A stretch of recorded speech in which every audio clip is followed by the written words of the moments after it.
What is up, DTube Steam blockchain? So today I want to talk about why Hive never will have content creator whales. And my definition of that is basically a person with 300,000 Hive. So now I've checked the math on Hive, the top. I checked the trending section. And what you see usually is, well, the top content creators, if they're lucky, they get some 250 Hive posts. That's around 20 bucks. But 250 Hive, I think if you got that per day and you want to get to 300k, now don't quote me on this math because I don't know if it's correct, but I think it's correct. It would take 1200 days. Yes, 1200 days to get up to 300k Hive. I think it's around, I think it's around 90k. I think 250 Hive a day, that's around 9,000 a month. Yeah, 90k maybe 100k per year. So it would take you 3 years to get up to get up to 300k Hive. And even 300k Hive is not that much. Like, it's not really that much in an ecosystem that has 300 million tokens, or almost, maybe in 3 years, 400 million tokens. So what I'm trying to say is, like, how it should be is content creators gets most of the tokens. And content creators should also be the majority whales. But the problem with Hive is that it's a Steam rebrand. What that means is the 2016 geeky devs that got early tokens, those are the same tokens you're serving, or those are the same whales you're serving on Hive 4 years later.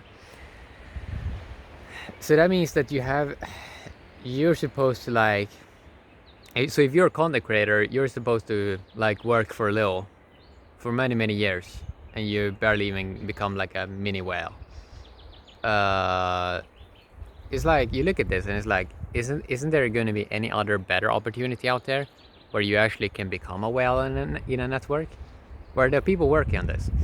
So for content creators themselves, it's like, and I saw a DTuber that did an amazing video about this, that basically Hive is now like, it's like the geeky side of Steam, and Steam is starting to become more like the social media with more random trending posts.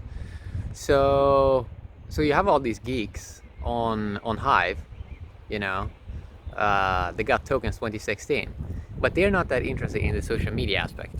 It's like, and also that's why kind of they forked.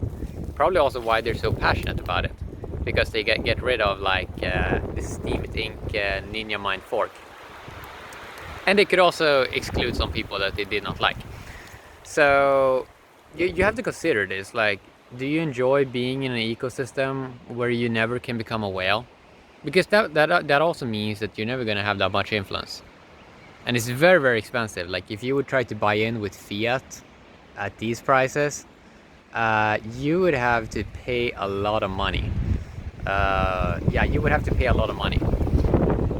And as I said, I mean, even if you're the best amazing content creator, it seems like max you're earning 250 Hive a day. And that's only 100k Hive a year. It may sound a lot, but in an ecosystem with 350 million tokens, 100k is not that much at all. And then you also have other aspects. You don't know who the whales are. Like, you don't even know who they are, right? And they're like side accounts and all of this. So for a content creator, maybe, like, well, there are gonna come better opportunities. Like, they're gonna come so much better opportunities, because it's like, content creators work faster, right? Especially with the social media aspect, right? That Steam was supposed to be. These work faster, and they produce more also. So it's very interesting from the production standpoint also, because it's like Steam is supposed to be like proof of brain, right? And I know that a lot of devs on Hive is like they have all these like API updates with a ton of Hive rewards on them, and I mean it just looks like strange, right? Like like if you wanna get like more people into this industry, shouldn't you like focus on like getting rewards out to like to content creators? I mean, for me, it's very obvious that if you really want to grow this stuff, yeah, you should probably focus 100% on content creators, because it's like they're kind of making the ecosystem in many ways. I mean, devs already have tokens, right?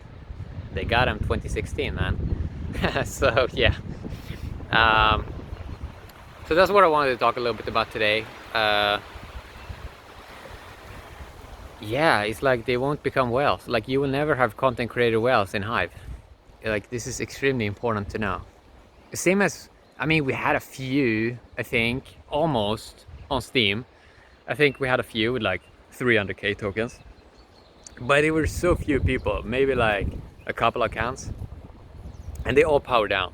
Like they don't even have the tokens anymore. They power down. So now like and then we had a few accounts like 50k and so on.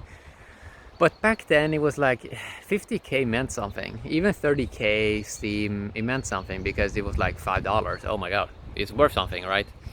But now it's like, it's worth nothing. Close to nothing. And then it's like, okay, then they can't really empower other content creators. They can't bring anyone up. And that's a huge problem. Like why is nobody focusing on how can we get adoption? How can we make this into like social media and like outcompete them? It seems like all of it is just like focusing on a bunch of other stuff. And sure, it's important, but it's like, come on. So yeah, that's what I want to talk a little bit about today. Have a great day, YouTube and Steam blockchain.